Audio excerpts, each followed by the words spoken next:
I'll bring up first the agenda.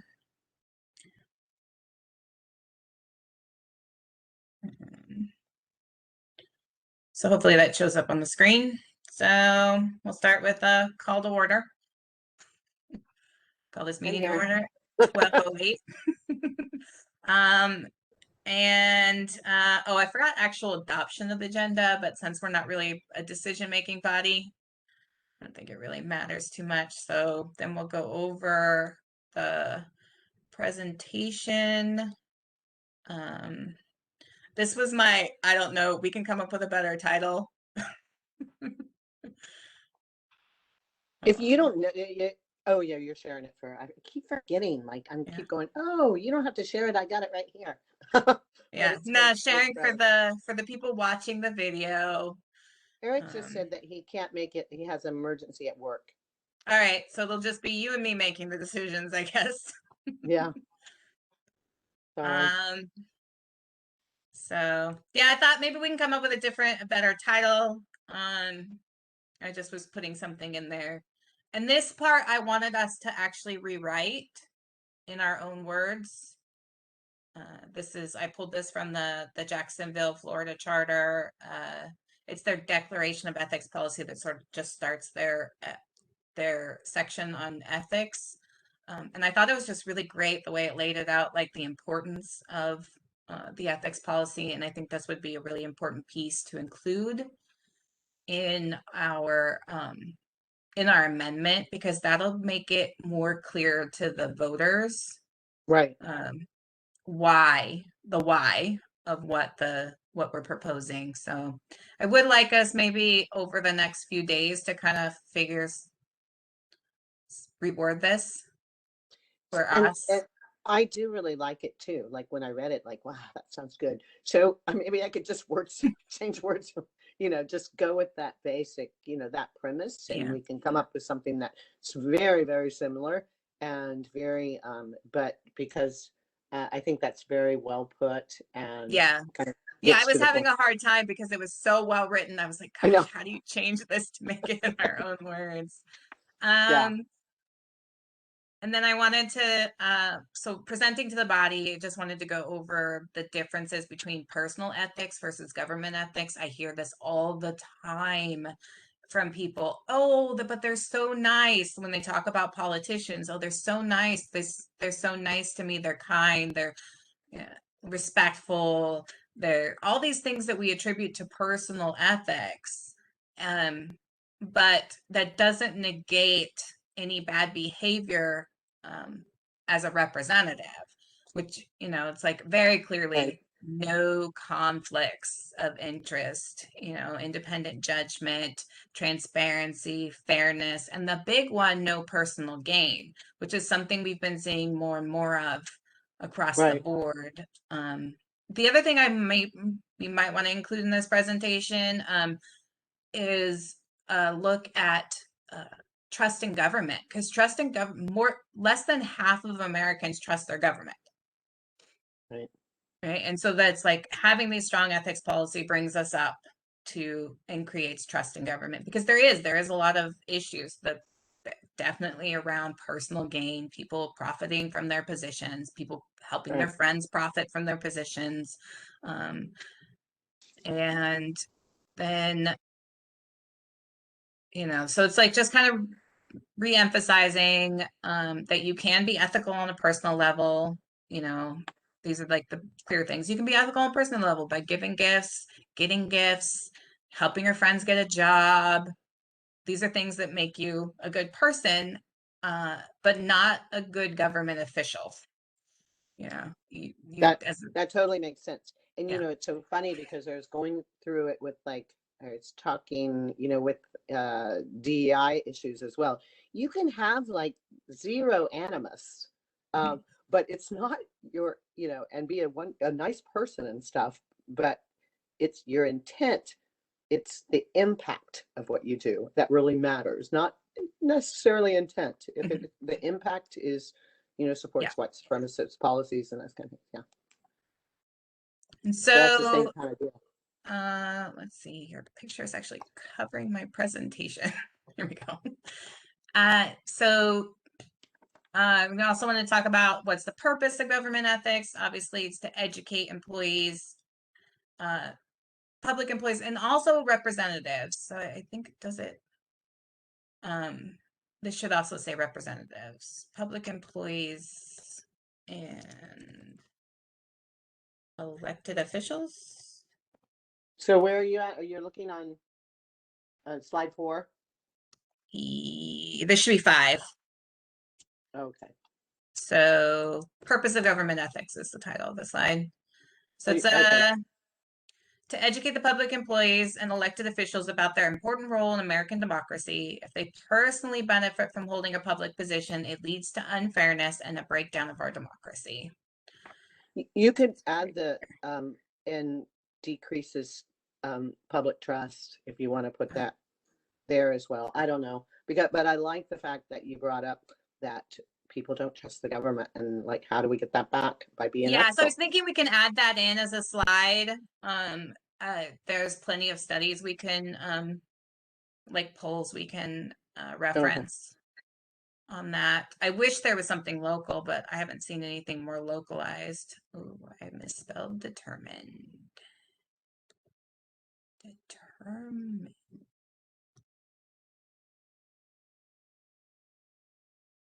Why is it not finding the? Did you want to add anything there with purposes of government ethics to not only educate public employees? Did you want to add something there about like citizens, about expectations? I don't know. We Or you want can to like keep we it? can play around with it and I mean, make I like it the way changes. it is. I was just a question. Yeah. I took that from City Ethics. So Okay. like their little presentation they give out for free. Okay.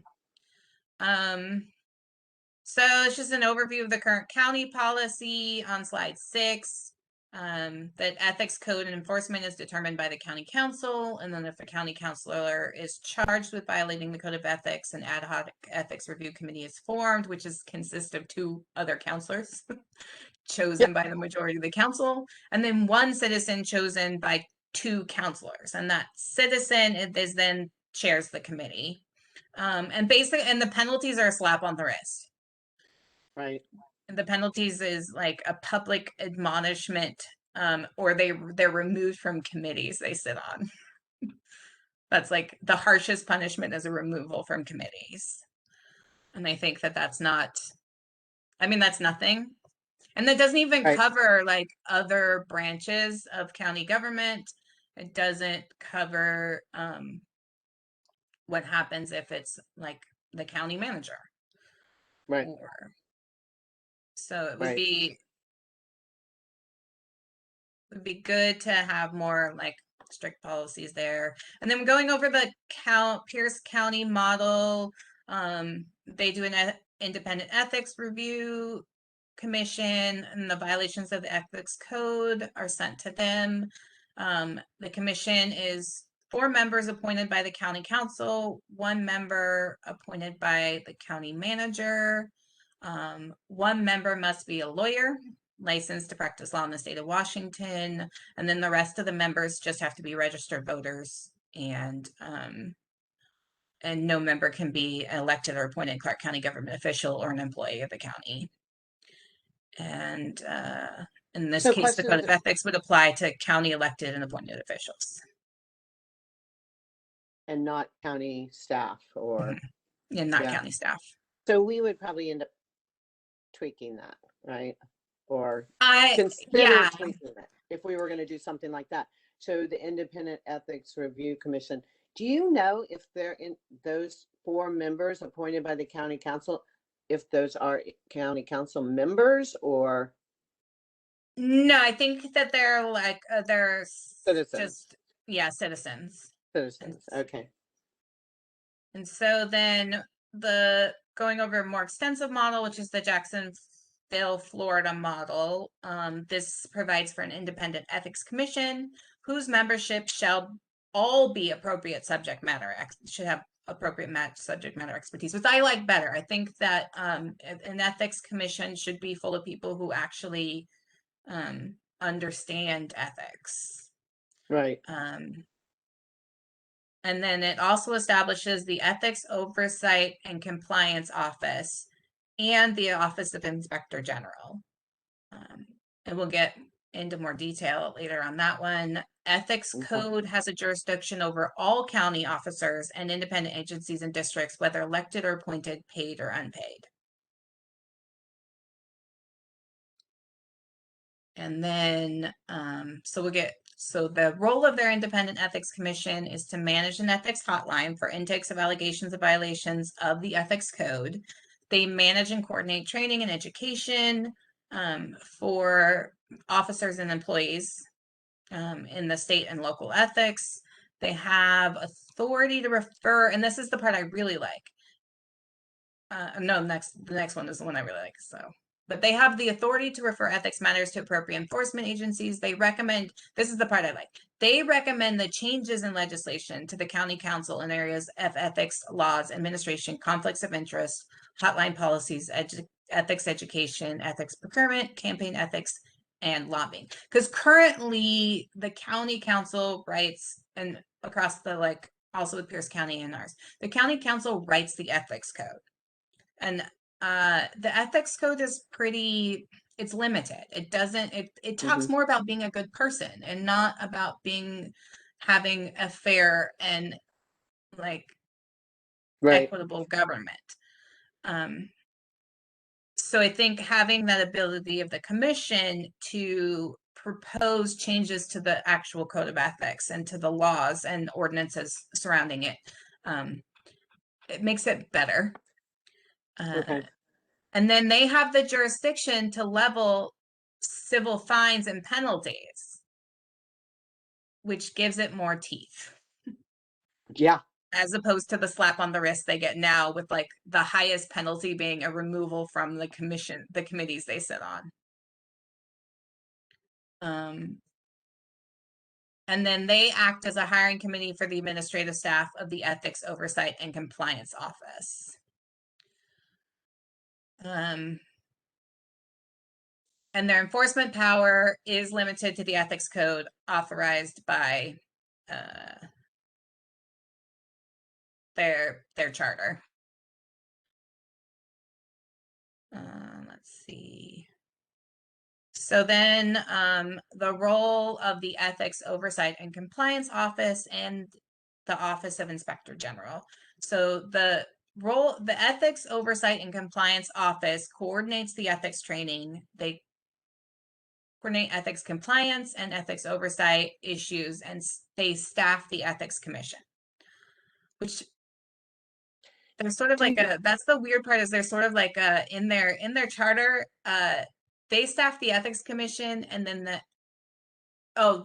must be they provide a staff to support the ethics commission. I'll have to look into that. Do you know if Tony Golick's office has an office that takes care of teaching, because I know they're in charge of, the public records and, all that stuff. Do you know if his office has a department that does something similar, that maybe needs to be changed or elevated? I don't know. We can ask Chris Cook and see. And I'll look over again the ethics code and see how it's if there's any discussion on education. Okay. I know for the council, I have a copy of that ethics code that keeps it's like standards for operation, and there's a little bit about ethics at the bottom. Yeah. But I don't know if the actual prosecuting attorney has anything. Yeah, I didn't see anything in there. I think we can check and see, and we can reach out to Chris Cook and see if she knows if there's any if there is any sort of if there is a department that handles education on ethics laws. So I don't know. The only reason I bring that up, sorry, I don't want to Yeah. slow you down. The only reason I bring that up is it might be like, you know how when we talked about making another office, it might be like, okay, we'll put this ethics and oversight and compliance office would be like a peer to the prosecuting attorney, you know, Mhm. and so that they would run, and that would just elevate that. So that's, I'm just kind of throwing things out there. Yeah, I think the prosecuting attorney's office may be what we would think of as what would be the inspector general in this Right. case. So yeah, it would make sense that they would work in tandem. And so the Office of IG provides independent oversight of publicly funded activities, transactions, and other local government operations. And then the IG has jurisdiction to investigate, audit, provide contract oversight. And then it, like I mentioned earlier, they're tasked with improving government economy and efficiency and preventing waste and abuse. So they have like more than just there's also stipulation that the ethics oversight and compliance office and then the office of inspector general, the two try not to overlap each other. They try to make sure that they're not doubling up on resources, and they work in tandem with each other. Okay. And then the next thing I wanted to do, but kind of just you and me making the decision, I guess, was just kind of add a either we can say sort of our recommendations or we can ask the body. But the thing is, we're supposed to have our proposal in before we can make this presentation. Right. So I think maybe we'll do it recommendations of ethics subcommittee.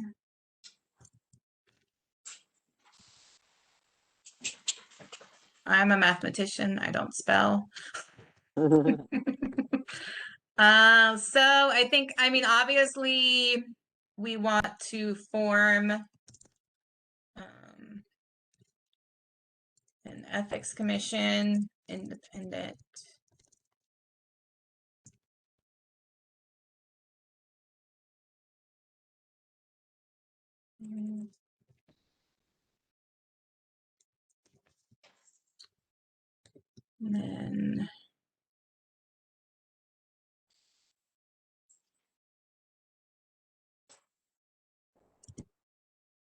And then under here, I guess, I don't know if we want to So I'm not have seeing them. anything on the screen.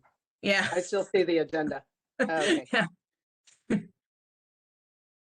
Oh, it is still sharing the agenda. Yeah. Oh man, this whole Okay. time no one saw that. Okay.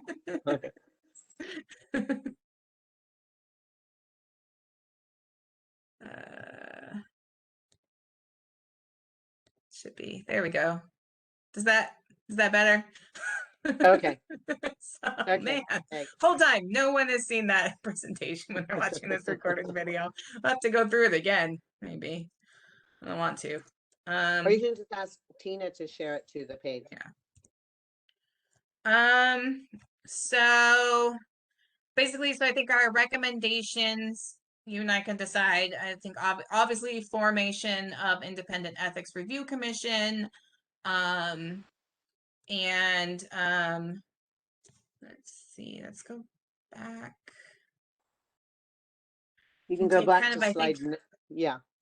and take kind of Slide the 9. pieces we like out of this. I definitely I'd like to just kind of take all of it.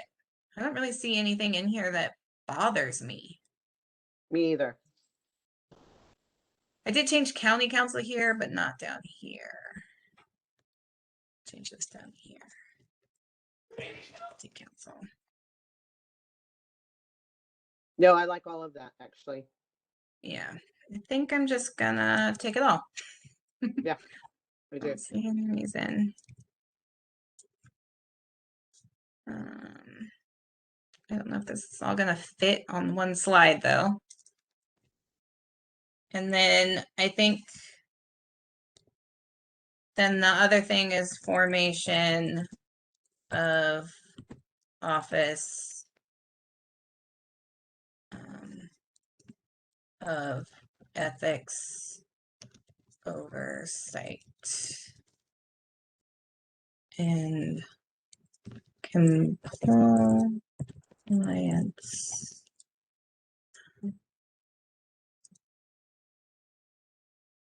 And then that's it. I think that's the most we can get away with. Yeah, I do. I like that. I really like that. And then they would be tasked with, I think there's just one bullet point for that one, which is coordinate ethics training, ethics compliance, and staff the ethics commission.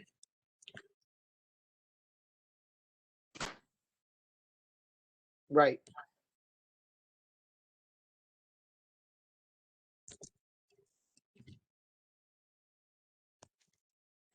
Hopefully that is readable. I don't know. It seems it puts a lot on one page.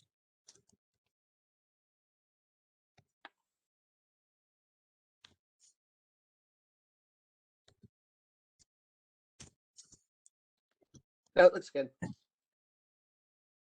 So, I mean, that's it. And then the next thing we need to do is draft our proposal, which we can work offline on that. Right. Or actually, we still have 30 minutes of this meeting if we want to go try drafting our proposal. So, drafting the proposal, he sent out an example of what it wanted, what it's supposed to look like. It's like supposed to be, you could probably do it from the slide, your slideshow, like the why, what we have now, why we think we need this, and then just our recommendations, right? Am I missing something there? No, I don't think so. Okay, because I know Kim sent out an example. Yeah, I'm trying to bring that up now. Template, I got it right here. Oh, there's a whole like template we can fill in. The proposal, the title, option one, option two. Sharing my screen for a second.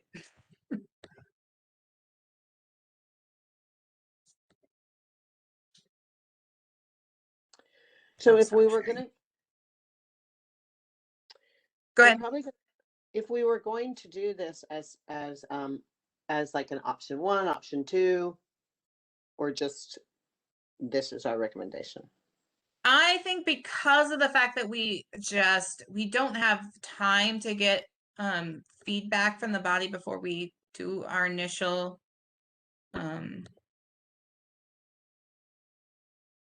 so do you want to do it like our initial presentation? I think we can put together we can even maybe just send the proposal to the drafting committee with the stipulation that we still need feedback from the body. Right. So would you make it the option of like, okay, we'll create the commission, or then we make the commission and the office, or just send them the commission and the office and let the drafting committee?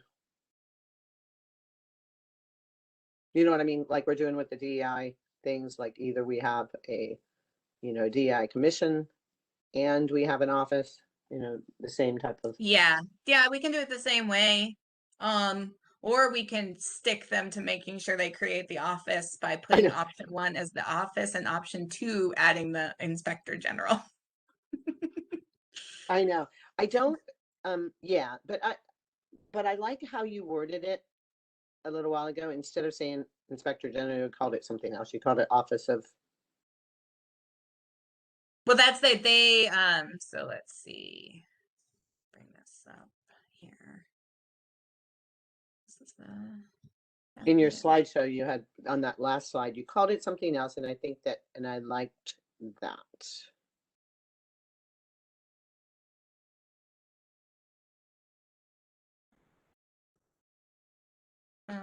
Well, that's they had two their ethics policy created two offices. So the one, so we're just going to recommend the formation of the Office of Ethics Oversight and Compliance. Yes, yes. And then, so this is ethics and chair me.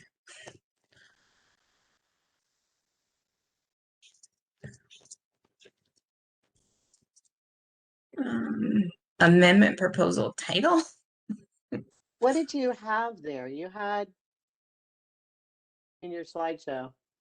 I just called it ethical governance, but I was thinking we could come up with a different name. You can just call it, what, what were you calling the committee again? Sorry. Well, it's Ethics. the Office Oh, of Clark, Ethics. yeah, you can call it Clark County Ethics and Oversight and Compliance Amendment or something. Well, that's actually what I'm gonna do right now. Let me just check and see. I've got so many freaking windows. It's not the right one.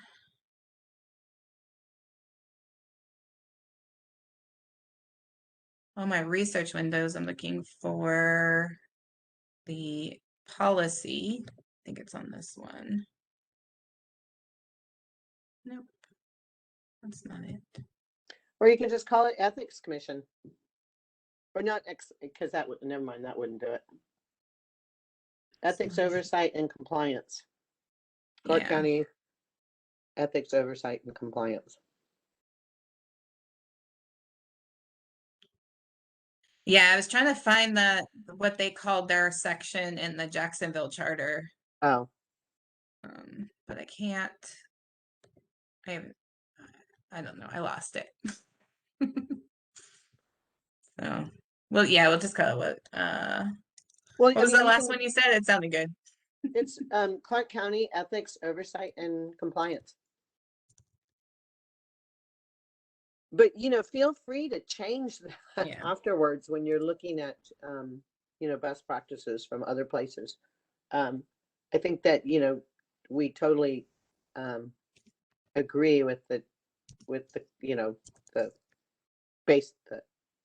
Yeah, so I think that's we'll put it in like so option 1.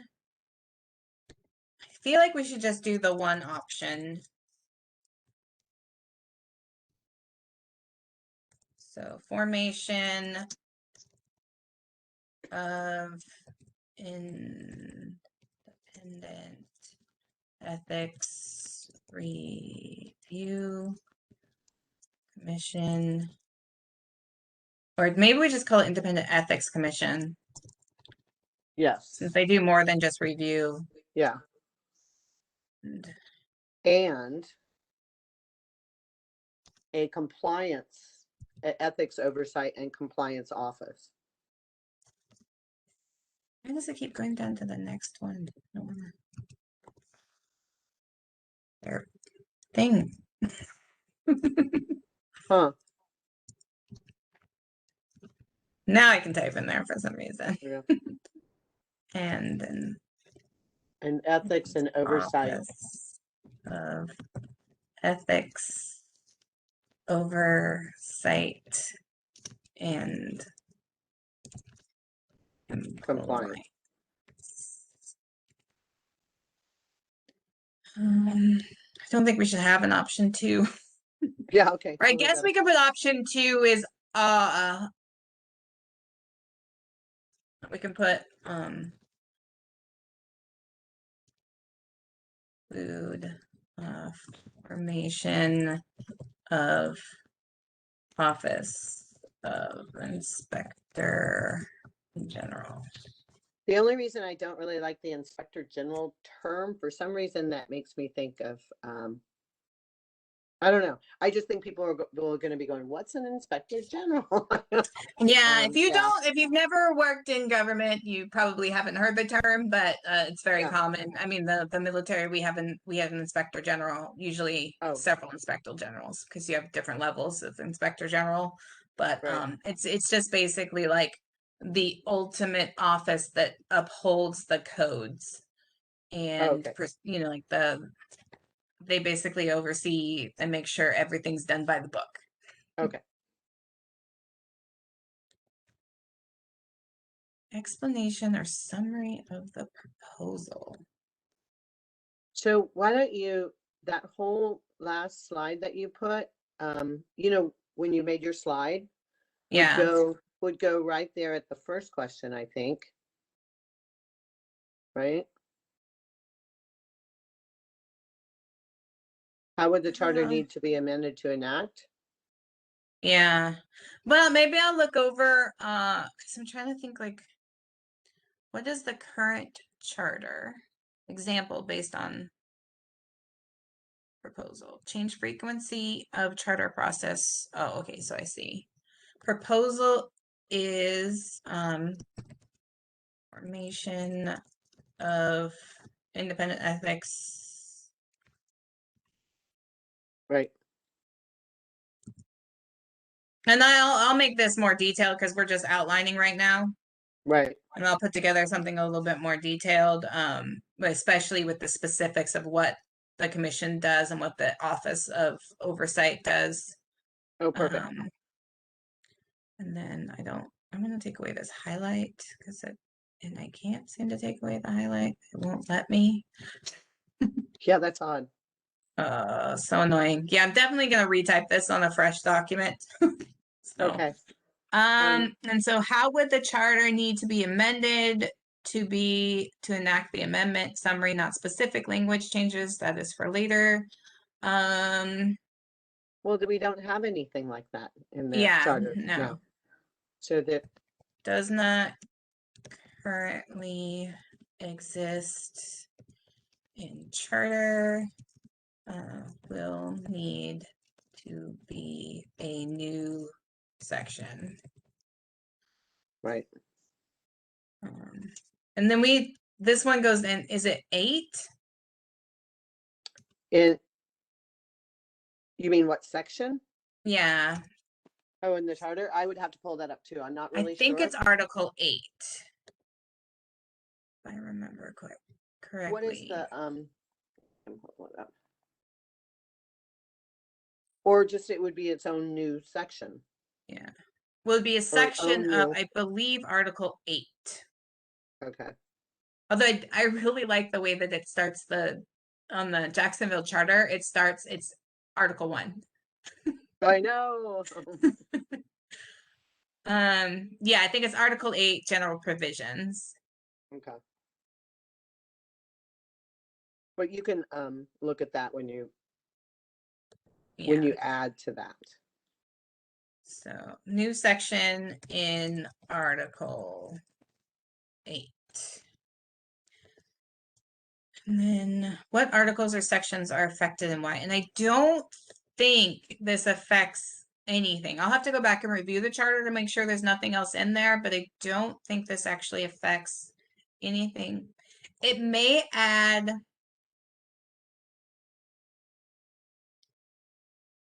No, I don't think it'll affect anything outside of the new section in Article 8. So I guess which Article 8? How did it go there? I don't know. I don't know. I'm glad you're doing this and not me.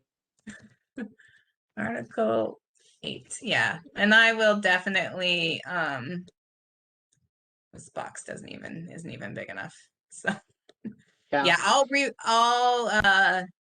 retype this and send it. And you know what I'll do is I'll do it in like a Google Doc so we can all just kind of add to it. And maybe I'll upload the PowerPoint too to Google Docs so that you can make changes to it. Okay.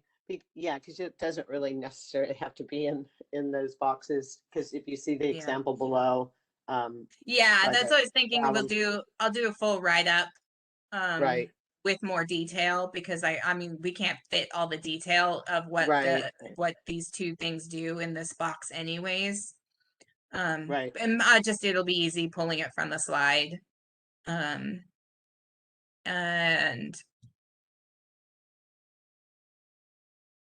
Okay.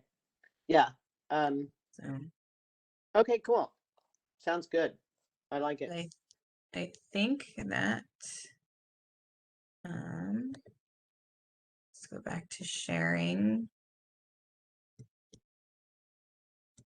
Share content.